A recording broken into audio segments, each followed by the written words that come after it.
Muy bien, ahora vamos a pasar al mundo inca, los hijos del sol.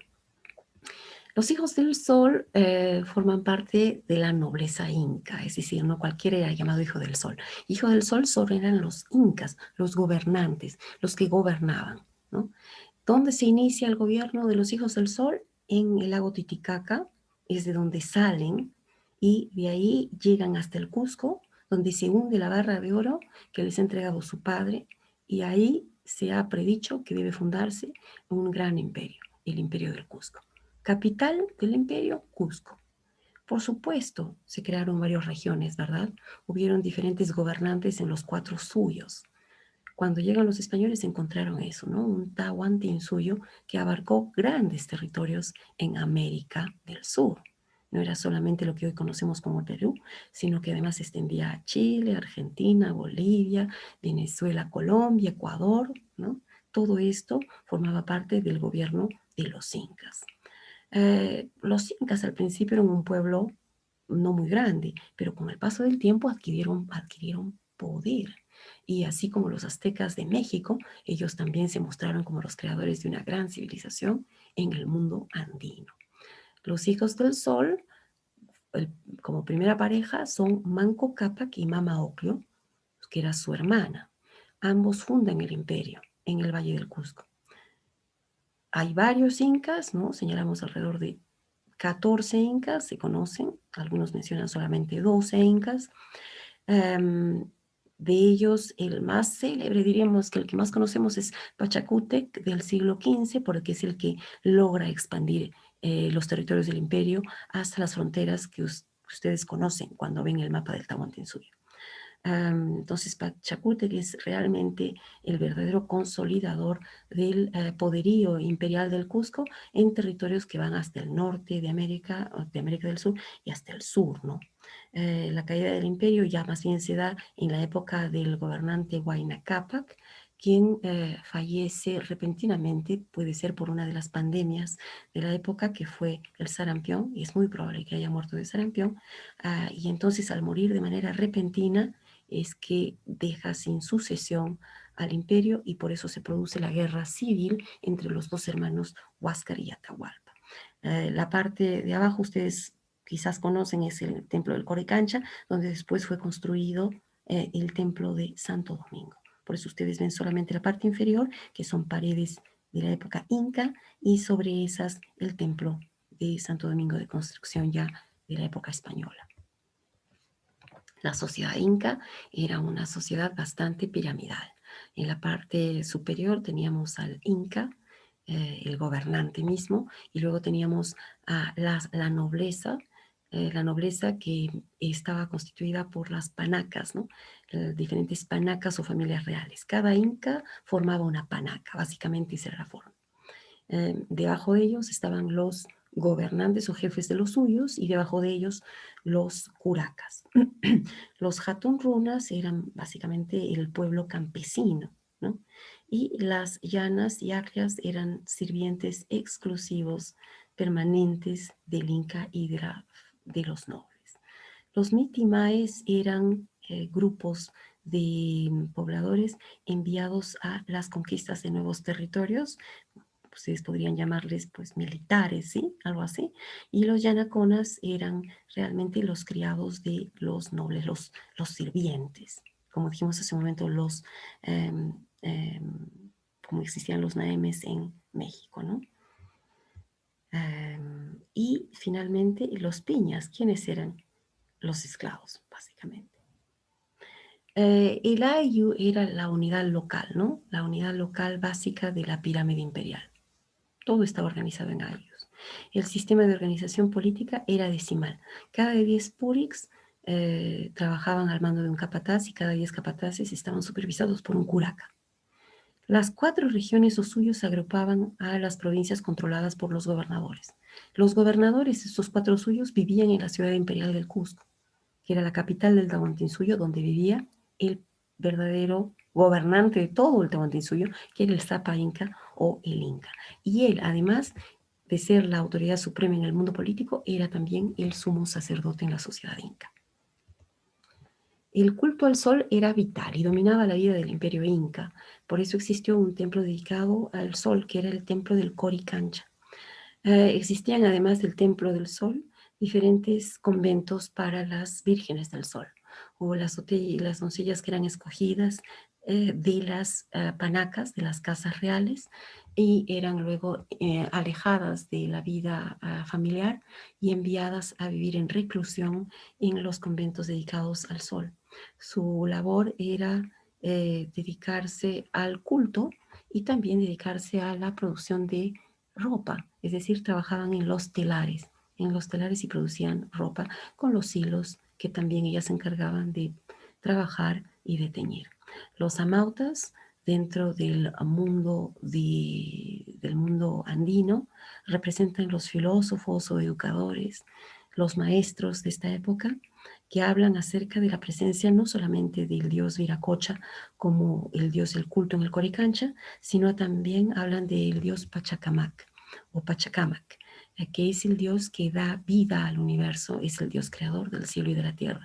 Entonces, cuando llegaron los españoles, Garcilaso de la Vega dice que hubo una comprensión por parte de los pobladores cuando se les hablaba del dios creador del cielo y de la tierra, porque ellos también conocían a Pachacamac como este dios creador que no es un dios visible, como el dios sol, ¿no? Recordemos que también existe el Inti, que representa el disco solar, y que en la fiesta del Inti Raimi, del 24 de junio, se celebra al dios solar, al Inti, ¿ya? Mientras que en el Coricancha el templo está dedicado al dios Sol, que es el dios Viracocha. ¿De acuerdo? O Huiracocha, algunos llaman.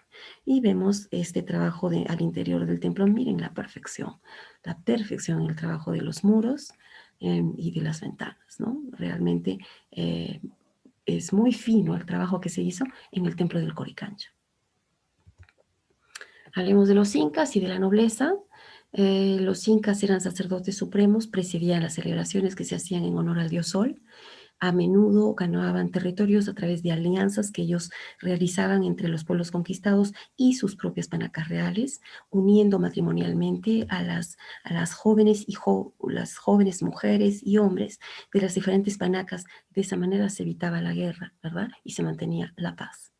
Entonces era muy hábil la forma como los incas lograron mantener su poderío por sobre otras, digamos, casas nobles y panacas extranjeras a los incas que después se incorporaban y formaban parte de la nobleza. Bien, existían dos partes en el Cusco, el Anan Cusco y el Urin Cusco, y se hacía referencia a estos dos términos para decir que hubieron incas que provenían del Anan Cusco, que vendría a ser la parte alta, y incas que provenían del Urin Cusco, o la parte baja de la ciudad. Cada inca formaba su propia panaca, como lo dijimos anteriormente, y esto impedía también que se formase una realeza consolidada, ¿no? Sino que al aparecer un inca, él formaba su propia panaca y eso modificaba de alguna manera la jerarquía de los diferentes linajes, ¿no? No había una sola casa gobernante a lo largo del tiempo, sino que estas variaban de acuerdo a quién era el nuevo inca. Hablemos un poco de la cultura del mundo andino. Una de las cosas importantes es el telar andino. El telar andino, como les decía, era importante. Las vírgenes del sol se dedicaban a lo que vendría a ser el trabajo en telar, pero no era una especialización solamente de las mujeres, también los hombres se dedicaban a los tejidos. Los tejidos en los telares o los tejidos con agujas de manera manual, ¿no? La artesanía, entonces, que hubo en los telares era representativa, ¿no? de estas zonas andinas. En las costas no se ve tanto el trabajo como en los Andes.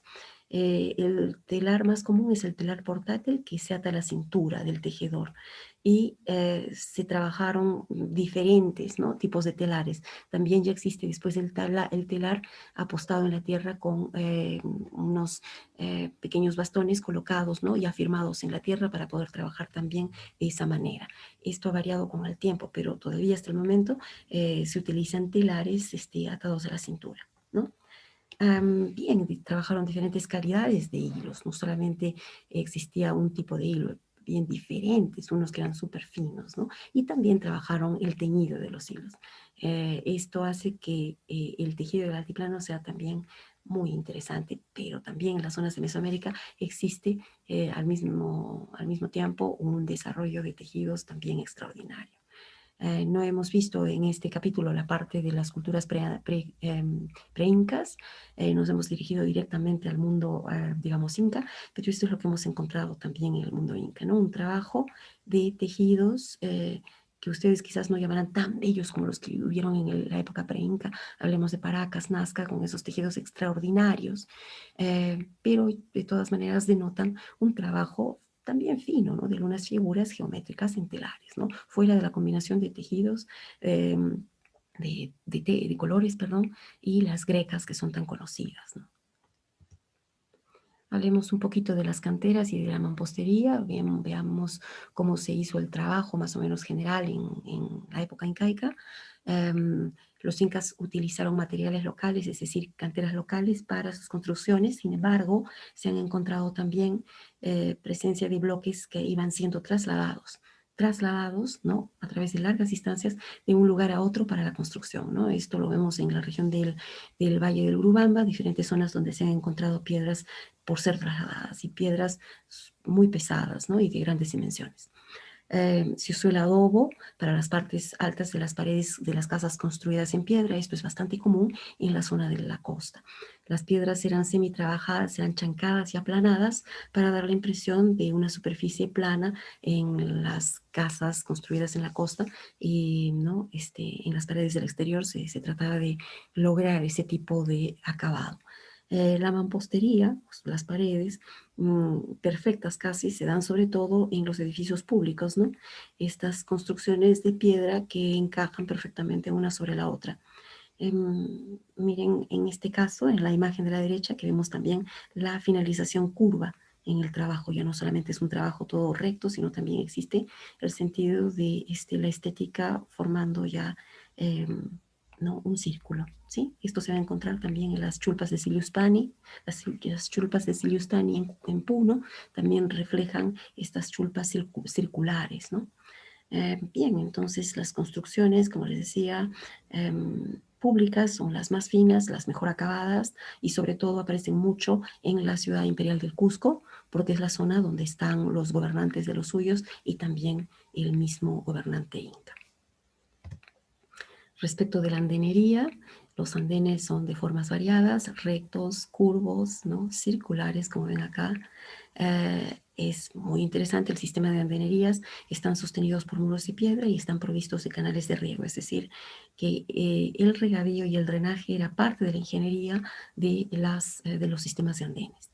Los fines principalmente eran agrícolas y para manejar la fertilidad de los suelos se utilizaba el sistema de drenaje. También se dice que se trasladaba suelo fértil de otros territorios para poder llenar los andenes, ¿no? Con tierra fértil en las pendientes de las montañas, que era lo que se solía utilizar, manteniendo este equilibrio entre los andenes y la topografía del terreno, ¿no? Adaptándose al paisaje, no haciendo una gran disrupción del paisaje, sino conservándolo, ¿no? Hoy vemos, ¿no? Este tipo de trabajo hasta el día de hoy conservado y muchísimo, sobre todo en las zonas de los valles interandinos. No vemos mucha andenería realmente en las zonas costeras, sobre todo las vemos en las zonas de los valles interandinos, ¿no? Hay terrenos agrícolas en la costa, sí, pero en menor cantidad y sobre todo en los valles interandinos. Bueno, célebre Machu Picchu, la ciudadela, ¿no? Que representa una de las joyas de trabajo inca, gran obra de ingeniería y centro ceremonial para el emperador. ¿Por qué? Bueno, emperador, llamémosle emperador inca, porque vivía muy cerca, ¿no? A 80 kilómetros del Cusco y existía un camino que conducía a Machu Picchu. Hoy nosotros podemos tomar el tren, pero en esa época obviamente los caminos se hacían a pie y si se le trasladaba al Inca, se le trasladaba al Inca en astas, como ustedes han visto, ¿no? Se le llevaban bueno, lo llevaban los propios pobladores y lo cargaban, ¿no?, en unas astas, y de esa manera él podía ser trasladado. Un gran complejo arquitectónico que está construido a 2.400 metros de altura, ¿no? Y la época de construcción podría ser el siglo XV, alrededor del año 1450 de nuestra era. Es conocida como la ciudad perdida, Machu Picchu, porque no se le encontró sino hasta el siglo XX, con los descubrimientos de Hiram Bingham, este arqueólogo norteamericano, que la encontró en el año 1911. Hasta entonces nadie sabía de la existencia de Machu Picchu. Y el día de hoy, como ustedes saben, es conocido como un lugar extraordinario, que convoca a muchas personas que incluso lo ven como un lugar donde se recibe mucha energía, ¿verdad? Es un lugar sagrado, es conocido como un santuario, el santuario de los incas, donde lo que se hacía era la adoración a los dioses. Y como ven ustedes, una plaza central donde probablemente se realizaban también ceremonias o rituales. Habían diferentes construcciones, casas, ¿no?, como cabañas, con techos de paja, ¿no? Hemos encontrado, obviamente, con el paso del tiempo es imposible haber encontrado los techos, pero sí hemos encontrado los muros, ¿no? Y se han dejado tal cual, ¿no?, para que ustedes vean cómo era el trabajo, los caminos, etcétera. Hay fuentes de agua a lo largo del sistema, agua limpia que podía ser utilizada para ser bebida o para la limpieza. Es un conjunto, un complejo arquitectónico revelador de la calidad de ingeniería que existía durante la época de los incas. Y finalmente, para terminar, nada más mencionar cómo así cae el imperio, y ustedes ya saben que esto se debe a la rivalidad que existió a finales del imperio entre los dos hermanos Huáscar y Atahualpa. Atahualpa viene a constituirse en el último inca, podría decirse, porque vence finalmente a Huáscar, y ya iba a dirigirse él a la ciudad imperial del Cusco, iba a hacer su ingreso, cuando le avisan acerca de la llegada y la presencia de los españoles al territorio. Ellos ya habían escuchado la presencia de estos personajes en el mundo mesoamericano, en el norte. Ya se habían asentado. Recuerden que los españoles habían llegado a México en 1519. Entonces, la llegada al Perú se produce 2 décadas después, en 1532. Ya se había oído hablar, porque el contacto entre el imperio inca y los territorios de el mundo mesoamericano no eran poco frecuentes, porque las embarcaciones, ¿no?, de Mesoamérica se trasladaban a las costas del norte del mundo, digamos, del continente sudamericano, ¿sí?, de la parte sudamericana. Entonces entraban en contacto con colombianos, con venezolanos, con ecuatorianos y con el norte del Perú. Por lo tanto, no fue del todo sorprendente oír hablar que habían llegado al Perú.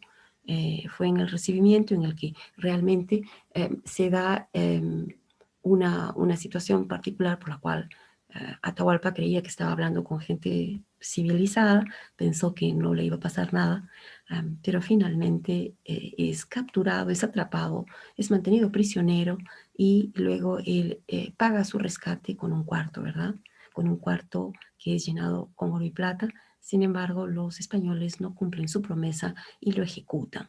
En el momento de la ejecución se le presenta la Biblia, se le dice que la respete, se le dice que sepa este señor que ahora su gobernante es la reina, perdón, el rey en este caso, ¿verdad? Porque ya la reina había fallecido, el rey Carlos, ¿no? Carlos V, emperador, Carlos I de España, es la misma persona. Sin embargo, esto pues no representa absolutamente nada para Atahualpa. Y es ejecutado Atahualpa, ¿no? Y de esa manera finaliza básicamente el poderío político del pueblo inca, y cae el imperio inca en manos del gobierno español y de la corona española. Y a partir de ahí se da el avance de los españoles hacia las diferentes ciudades del imperio, que son tomadas y algunas refundadas como ciudades ahora bajo el gobierno de la corona castellana. Muy bien, queridos estudiantes, con esto hemos visto básicamente un poquito de la cultura mesoamericana y de la cultura americana y del Imperio Inca de manera bastante general, ¿no? Bastante general, pero les permite a ustedes tener ahora una base pequeña para su próxima sesión con el profesor Carlos, que les va a hablar acerca del arte de las culturas precolombinas. Muy bien, chicos, cuídense. Nos vemos pronto. Chao. Gracias.